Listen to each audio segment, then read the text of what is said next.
Hello students, welcome to EasyElimu Learning Simplified. My name is Mr. Stanley Ombogo. I believe and trust that you are doing good wherever you are watching from, dear students, and welcome to another episode of Parliament of All's analysis. So remember, we have been systematic in our analysis. That is, we first started by looking at the plot summaries that we have in all the 5 acts. Then we proceeded to looking at the character and characterization. That is the character portrayed by the various characters that we have in the play. Uh, Now, in this session, I'd like us to focus on the language and style that we have or that we are able to identify in the play. Then we will next look at the thematic concerns, that is some of the issues that are raised in this interesting play, Parliament of Alls by Adipo Sidang. So in Act 1, that is talking about some of the language and style that we have in Act 1 of this play, dear students.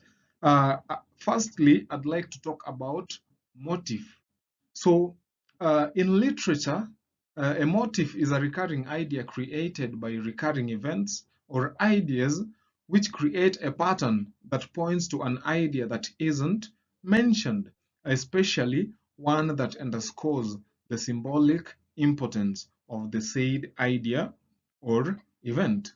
So to make you or to help you understand this style better, when we first meet, that is Osogo, when we first meet Osogo, the weaver bird, so he is perched on a stone engrossed in his flute. So this underscores or it tries to talk about his melancholy and despondency, which we later learn stems from his losing friends during the Weaver massacre that was, planned by the owls. So his flute continues to sound in the background after that is the start, that is after this. So continually reminding both the audience, who are the readers or who are the people watching in general, and the moneybags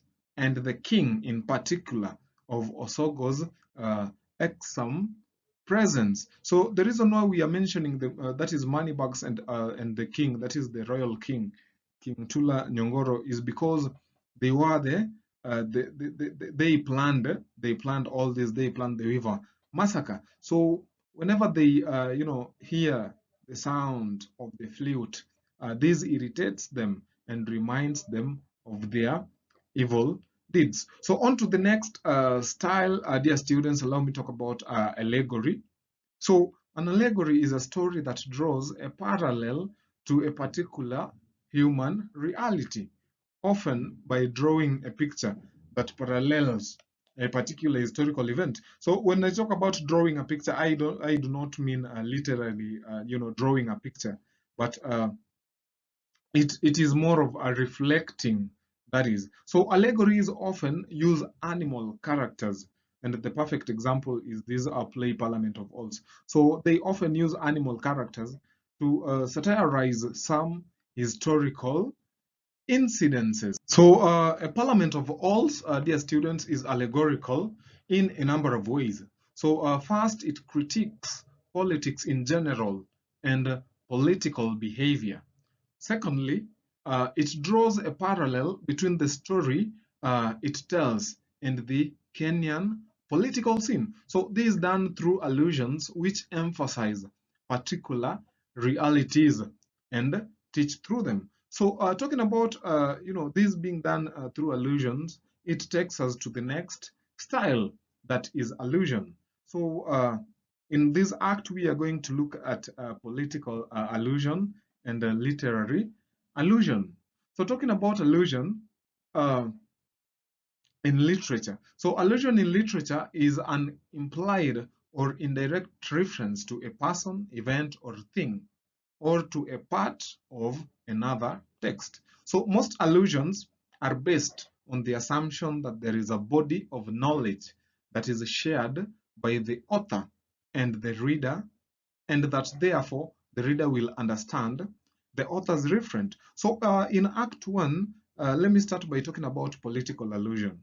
So political allusions are a type of allusions made that draws ideas and parallels, criticizes, or comments political, climate, or incidents. So, like in the same way, Parliament of Oz is an allusion of that is Kenyan political scene. So, allusion is made to the political scene in Kenya and the rest of the world. Remember, the book talks about politics in the entire, that is, in the whole world. So, the playwright makes a parody of what is called opposition politics in the third world. When I talk about third world countries, uh, the countries within Africa fall under this category. So it has very little to do with the interest of the electorates. So the leaders elected are only satisfying their own interests. So it is simply a couple of disgruntled politicians who are locked out of government, who spend the parliamentary term howling and waiting until they can fight to join the next government. That is, if they do not defect into the current one before elections. So that's all about political allusion. Now, talking about a literary allusion. So, a literary allusion is a direct comparison made to characters who have appeared in the literary field, be they fictional, historical, or even the writers themselves. So, in the play that is the summary, that is Parliament of Oz, a wide allusion is made to the Luo oral tradition. So the bad characters in Parliament of Oz are designed after their perception and the discernment of their behavior among the Luo. So Ogila Nyakarondo, for instance, who is the heir, is alluded to as well as his cunning and wisdom. So on to the next style, that is now rhetoric questions. First of all, remember that rhetoric questions are questions which are asked for their effect, not to seek response from the target. So in literature, rhetoric questions are used to fill up information, especially the exposition of such information is crucial to the plot. That is, if the exposition of the information that is being talked about is crucial to the plot of the story. So often they also supply information about what a character is thinking, thereby helping to build character. So in the play The Samaritan, we see a number of characters using rhetorical questions, that is to maybe create some emphasis on whatever they are trying to talk about. So the next style is a symbolism. So in literature, symbolism refers to the use of words to draw images that represent particular objects, events, people, or even other ideas.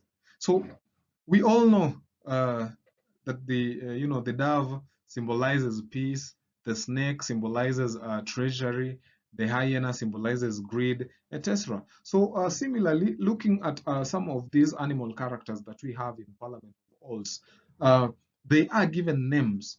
The names are given in Luo, yes, but they are given names that is depending, sorry, on the character that they portray. So when we talk about Ogila Nyakarondo, for instance, Ogila Nyakarondo symbolizes, a cunning behavior or some, let me talk about cheekiness, which he passes on to Oyundi, the firefinch, who eventually and finally is able to dethrone the royal king from leadership.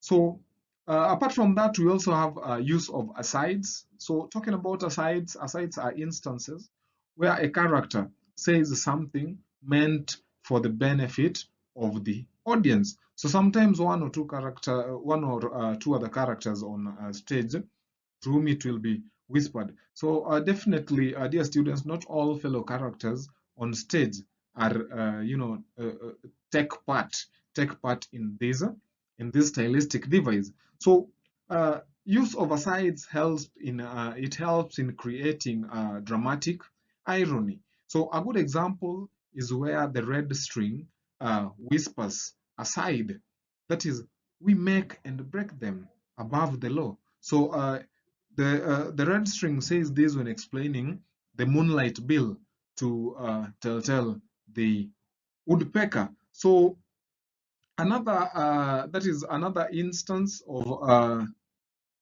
another aspect of style, sorry, that we have in this act is soliloquy. So talking about soliloquy, this is an act of speaking one's thoughts aloud when by oneself, especially by a character in a play to reveal his thoughts to the audience. So in this act, at the end of Act 1, Arumtidi speaks to himself after Red String has left the stage. So having given him instructions to spread propaganda about the moonlight tax bill.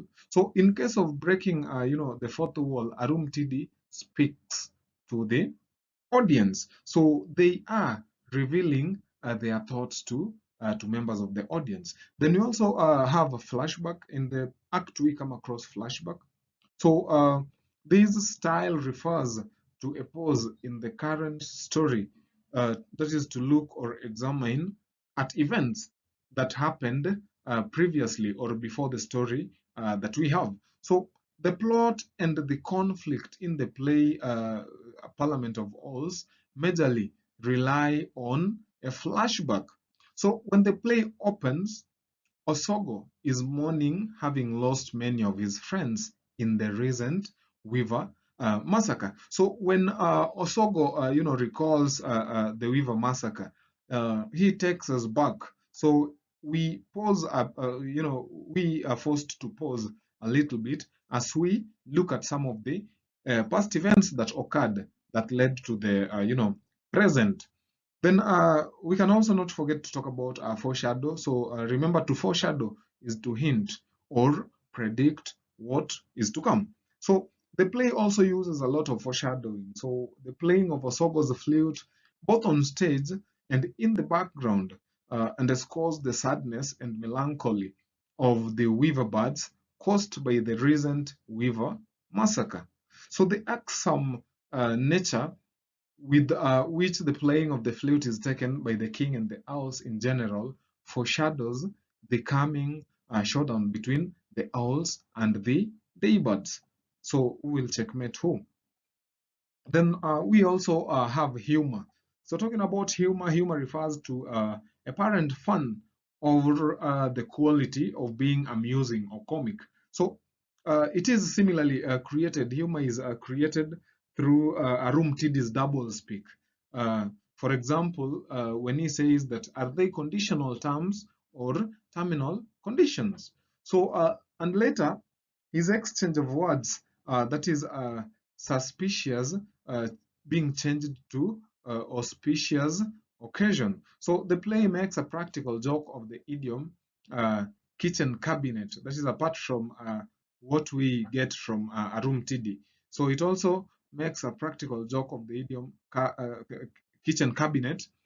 That is when the straight-eyed, or is it the straight-eyed or the feathered big owl that talks about, Moneybag ruling the parliament like kitchen cabinet. So Moneybags is not only illiterate and inept, but he was practically a cook in Royal Owl's kitchen from where he was appointed to parliament. So the next style that I'm also going to talk about is onomatopoeia. So this is one way a poet can create sounds in a poem. So an onomatopoeia is a word that actually looks like a sound that it takes. So we can, in most cases, we can almost hear those sounds as we read them. So here are some words that are used as examples of onomatopoeia, that is in the act. So we have the words hooting, screaming, squawking, and belching. So when Moneybags questions Telltale for insulting the intelligence as the owls, Telltale shouts the words hooting, screaming, squawking, and belching, which are used to describe the sounds that are produced by by the owls themselves, being empty debes in quotes. So there is also this style that is personification. So when you talk about personification, this is when an idea or animal is given human characteristics. So all animals in the play Parliament of Owls are given human characteristics and qualities.